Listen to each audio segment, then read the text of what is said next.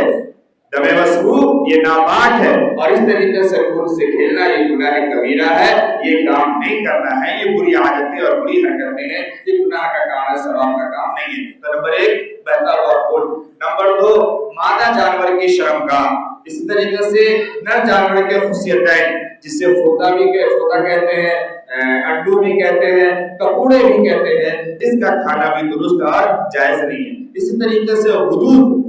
کا کھانا بھی جائز نہیں ہے۔ غد کیا ہے ابھی میں وضاحت کر رہا ہوں، غد سے یہ بھیجا مراد نہیں ہے، میں ابھی بتا رہا ہوں، خود آپ کو سمجھا کر بتا رہا ہوں۔ اسی طریقے سے مادہ کی طرح نر جانور کے بھی پیشاب کی شرمگاہ کو کھانا یہ درست نہیں ہے۔ مثانہ یہ بھی کھانا درست نہیں ہے۔ پتا مثانہ پیشاب کی تھیلی یہ کھانا بھی درست نہیں ہے، اور اس طریقے سے پتا یہ بھی کھانا درست نہیں ہے۔ اب سمجھیے غدود کیا چیز ہے؟ سخت گوشت کا گولا گولا بن جاتا ہے، بدن میں کہیں کہیں پہ گانٹھ بن جاتی ہے، اسے غدود کہتے ہیں۔ جانوروں میں بعض اوقات ایسا ہوتا ہے کہ خون جم کر کے گٹھلی کی شکل اختیار کر لیتی ہے، گٹھلی بن جاتی ہے، وہ ہو یا کبھی کبھار کسی بیماری کی وجہ سے جلد میں، چمڑے میں، یا پھر اس کے گوشت میں یا نس کے اوپر وہ گانٹھ بن جاتی ہے، گول گول گلٹی بن جاتی ہے، اسے غدود کہتے ہیں۔ اس ٹکڑے کا کھانا درست نہیں ہے۔ اس طریقے سے کبھی ہڈیوں کے درمیان بھی یہ سب ٹکڑا بن جاتا ہے، تو پھر اس خود کا کھانا درست نہیں ہے۔ اس خود سے بھیجا مراد نہیں ہے، بڑی اچھی طرح سمجھ لیجئے، جسے یہ خود اس کو کہتے ہیں، جسے ہم اردو میں گلٹی کہتے ہیں یا گانٹھ کہتے ہیں۔ اور کبھی ایسا ہوتا ہے کہ اس گانٹھ کی اور گلٹی کے ارد گرد میں، اگل بغل میں چربی بھی ہوتی ہے، تو لوگ چربی کی وجہ سے اس کو بھون لیتے ہیں یا پکانے میں ڈال دیتے ہیں، وہ یہ کہتے ہیں چربی کا حصہ ہے، ایسا نہیں ہے۔ ایسے گٹھی ہو، گانٹھ ہو، اس کو کاٹ کر کے آپ الگ کر دیں، جو چربی آپ استعمال کرنا چاہیں تو استعمال کریں۔ یہ ہے غدود، یعنی غدود یہ کسی متعین حصے کا نام نہیں ہے، جیسے آپ کو پیشابگاہ بتایا، خصیتین بتایا، مثانہ بتایا، اس طریقے سے غدود یہ کسی خاص حصے کا نام نہیں ہے، یہ کہیں پر بھی ہو سکتا ہے۔ پھر مثانہ پیشاب کی تھیلی کو نہیں کھانا ہے۔ اسی طریقے سے پتا یہ ہم سب جانتے ہیں، مشہور ہے، یہ جگر کے نیچے ایک چھوٹی سی تھیلی ہوتی ہے جس کے اندر کڑوا پان بھرا ہوا ہوتا ہے، جسے زہریلا پانی کہتے ہیں، وہ ہرا قسم کا، پیلا قسم کا نکلتے ہیں، اور اسی میں کبھی کبھی قصاب کو سونا چاندی ہیرا موتی بھی نکلتا ہے، اس لیے وہ سب سے پہلے وہی کو نکال کر پھاڑتا ہے نا۔ تو آپ بھی دھیان رکھیں کہ آپ کے مال میں نکل رہا ہے تو قصائی دھیرے سے چھپانا ہے، اس لیے قصاب پہ نظر رکھنے کی ضرورت ہے۔ پاک صاف قصائی ہو، نہلا دھلا کر کے تو قربانی کرتے ہیں قصائی کی، ٹھیک ہے۔ تو ان تمام باتوں کا خیال رکھ کر کے، دل کو پاک صاف کر کے، محبت کے ساتھ ایک دوسرے سے مل جل کر کے ہم اپنی قربانیوں کو ادا کر کے دل کو پاک صاف کریں اور خوشی بانٹیں، یہ اللہ کو پسند ہے، اللہ کو محبوب ہے۔ آپ سبوں کی درستگی کیجیے۔ میں نماز کی ترغیب بتا رہا ہوں، یہ آپ سب کو معلوم ہے، لیکن ایک بار یاد دہانی کے لیے میں ترغیب بتا رہا ہوں، آپ ترغیب کو سماعت فرما لیجیے، پھر اس کے بعد انشاءاللہ جوان سے لے لیں۔